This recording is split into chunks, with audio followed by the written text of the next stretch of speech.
மீனம்மா அதிகாலையிலும் அந்தி மாலையிலும் உண்ட ஞாபகமே.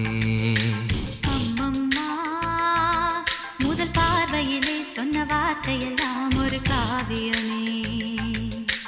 சின்ன சின்ன ஊடல்களும் சின்ன சின்ன மோதல்களும் மின்னல் போல வந்து வந்து போகும். மோதல் வந்து ஊடல் வந்து முட்டிக்கொண்ட போதும் இங்கு காதல் மட்டும் காயமின்றி வாழும். இது மாதங்கள் நாட்கள் செல்ல நிறம் மாறிடும்.